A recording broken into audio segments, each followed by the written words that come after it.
Hi Aquarius, welcome to August. This is Teresa from Tarot by T. And before I do your reading, I want to call in some good energy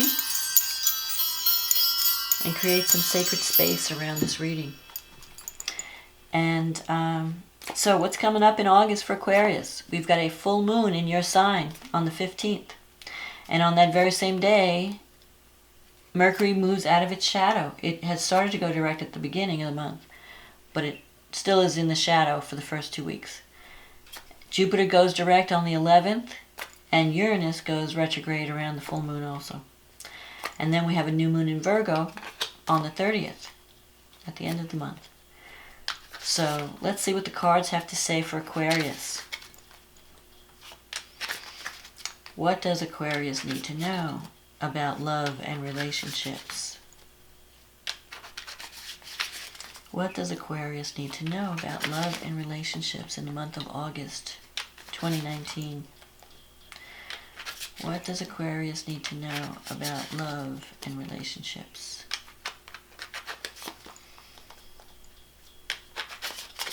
What does Aquarius need to know?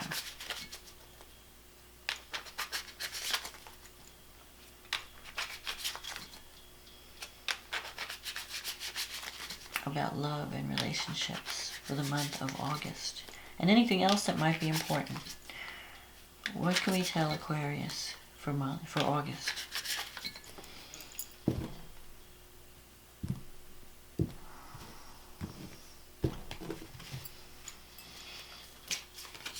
The Ten of Cups, the Eight of Cups, the Knight of Swords, Four of Pentacles, the Three of Swords, the Devil, the Fool, the Knight of Cups, the Five of Pentacles, and the Three of Wands. Okay? So you're starting the month out with the Ten of Cups. You're feeling the love. You're feeling happy. The Ten of Cups is a love card. It's a happiness card. It's feeling surrounded by love, support. It could be because you've decided to finally let go of something that wasn't serving you. Maybe you're moving away from a relationship that just wasn't fulfilling anymore. You could be also moving away from any situation that was once good and is no longer working. So there's a sense of, I have to search for meaning in my life. I have to search, there's got to be more than this. And so this is a card of walking away. And it could also mean there's a potential new love interest coming in August that's going to help you make that transition. In the past, you have this Knight of Swords and the Four of Pentacles. So the Knight of Swords energy, you could have been dealing with someone, could have been an air sign like yourself. But sometimes the Knight of Swords could even be an Aries. I don't know. But in spite of this, forget about the signs, the personality of the Knight of Swords is someone who's kind of self-involved, a little bit insensitive, a little bit, they're so concerned with their own agenda that they don't realize how they can hurt others. And this person is very hasty. They don't think about what they're doing. They just do it. And they don't realize what the consequences are going to be. So if that's not you, just jumping into something without giving it a lot of thought, it could be someone that you're involved with in a relationship. Who's a little bit difficult, a little bit argumentative, or someone who's just insensitive to your feelings. And maybe you've had enough. And you're like, you know what? I want to be with someone who values me. I want to be with someone that I can feel gives me security, a sense of security. Because you have this Four of Pentacles here. That's a card of holding on. And holding on to money. It can also be a little bit of a control freak energy, where you're wanting to control people around you. So if you're being that way in a relationship, you need to kind of lighten up If you're trying to control someone, because you can't control anyone. And you know what they say, if what's yours you can't throw away. If someone is truly yours, they're going to be with you no matter what. So don't be afraid of losing what's yours. You're not going to lose it. And if you lose something that's not yours, there was no way you were going to hold on to it anyway. So don't worry, don't fret about trying to hold on to things. Just go with the flow. Things that are meant to be in your life are going to stay in your life. And things that come and go, maybe there's a good reason why they're not there anymore, you know? Maybe the universe is preparing you for something better. So don't hold on to something just because you want to feel secure. If it's not really fulfilling, you know, it could be a job even.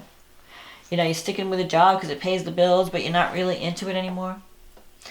Or you're just comfortable. You know how you get comfortable in a situation? Yeah, it's my routine. Especially Aquarius, because it's a fixed sign. So you get into your routine. You know, I go to work every day, set my clock at the same time. You know, I get up at the same time. I do my routine. I come home. And sometimes, you forget, and years go by. And you're stuck in this routine. And then one day you wake up and you go, why am I so miserable? It's because there's no joy and spontaneity in your life anymore. So it's because you've been holding on to something past its shelf life. So you might be letting go of some things in August, because you have the Three of Swords here. And the Devil.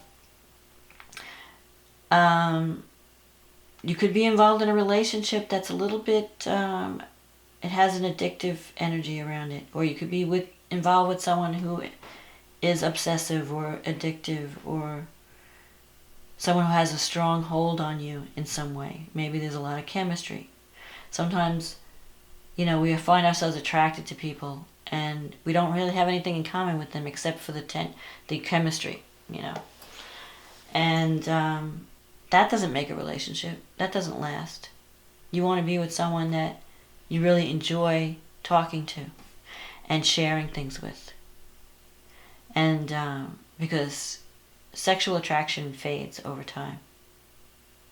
And if you can't talk to the person, then you have nothing left. Then what do you have? You're staring at the wall, right? So you're going to be cutting away something that has been keeping you trapped or bound. And it could even be your fears. If it's not an addiction, or if it's not a strong physical attraction, the Devil can represent fear of intimacy, fear of relationship, fear of getting overwhelmed by love, by passion. Like, what if I bond too deeply with this person, am I going to lose my sense of self? Because Aquarius, you like having that space. And sometimes when you get into a heavy relationship, you're almost like joined at the hip, and it's like, well, wait a minute, I need my space. I don't want to be chained to someone. So you're balancing your need for intimacy with your need to be free. And some of you might be cutting people away if a relationship has served its purpose and it's no longer working. And others might be cutting away your own personal issues. Cutting away fear, cutting away addiction, anything that's standing in the way of intimacy or standing in the way of connecting with someone. Because after you get through this, look what's on the horizon. The Fool. A brand new cycle. But you're afraid of it. It's in your fear sector. You're afraid of this new beginning. It's an adventure. It's scary. You're on this new path and you've never experienced this before. And so, but on the one hand, you're excited. On the other hand, you're afraid of the new. It's kind of scary when you don't have that history to rely on. You have to kind of learn a whole new set of rules or a whole new environment. You might have even moved, because the Eight of Cups can sometimes mean moving away from something, giving something up and moving away. if you're changing jobs, maybe you're moving into a new location. Or if you're leaving a relationship, you're moving out of the home into a new home. In your environment, you've got this Knight of Cups. That's a romantic proposal. That's an offer coming, an offer of love. Someone who's very creative, very romantic, very idealistic. So be prepared, because there could be some new developments coming up in August. And you have to decide, do I want to accept this love? But the Knight of Cups, you feel a karmic connection with this person. So you might be moving away from this King of Swords and moving toward this Knight of Cups. Now, your wish fulfillment here, you have this Five of Pentacles. So, and the Fool is in your negative thinking sector. So part of you is doubting that you could have a new beginning. So you need to stop that. If you're doing any negative self-talk, just say cancel, cancel. You have to start visualizing the life you want to live. If you have a clear vision of where you want to go, you'll get there. But if you don't know, if you haven't really mapped it out in your head, then you're just kind of floating on the ocean. You have to have a map. You have to have a goal. You have to have a path. And don't be afraid to get on the path. The Five of Pentacles, you could be worried about money. Sometimes that means, instability, financial instability. Sometimes it could mean that you feel cut off from loved ones. You feel isolated. Maybe you're healing from something. Because that you could either be searching for healing from someone else, like relying on someone to help you through a difficult time. Or you could be the one giving nurturing to someone who's been wounded. Someone who has been through a difficult time. And you're helping them get through it. So that could be coming up. Whatever it is, you have the Three of Wands here as an outcome. So if you're not feeling, this sometimes can lead to feelings of isolation, feeling of being cut off and on the outside looking in. Like I'm not, and feelings of self-worth are connected with the Five of Pentacles. Like you're feeling, I don't know if I'm good enough. I don't know if I can be accepted in this group or in society. You may have an idea for a whole new path, but you're wondering, can I do it? Will I be accepted on this new path? If I form new groups, new friends, am I good enough? Can I be successful?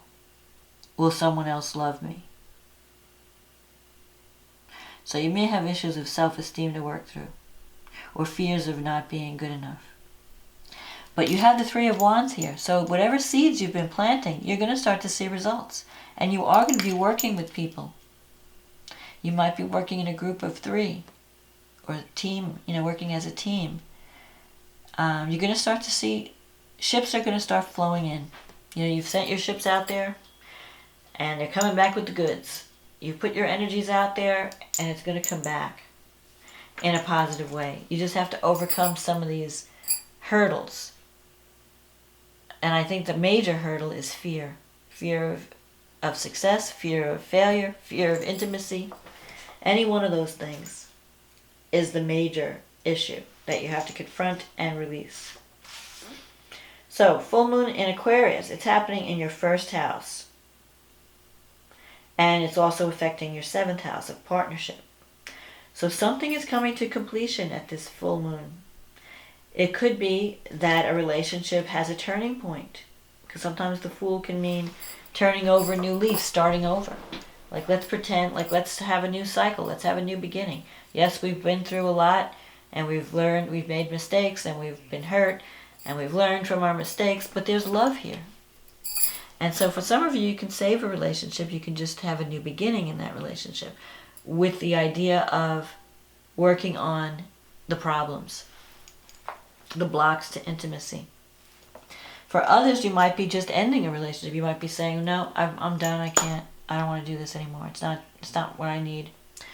So one way or another, you're coming to some type of decision or resolution in a partnership. And it could be business or personal. But Venus and Mars is in your 7th house. So even if you're ending something, there's something else in the wings. So it's not like you're going to be alone. Because I'm seeing this, here something, this, even if you move away from this Knight of Swords, you have the Knight of Cups waiting to take his place, his or her place. Uranus is going through the 4th house, so it's you could be a little bit unstable, trying to find a place to land. Like you might be moving around a lot because Uranus upsets your home. You might wind up moving. You may feel like, I can't live here anymore, I have to move, I have to find another place. And you're out of there.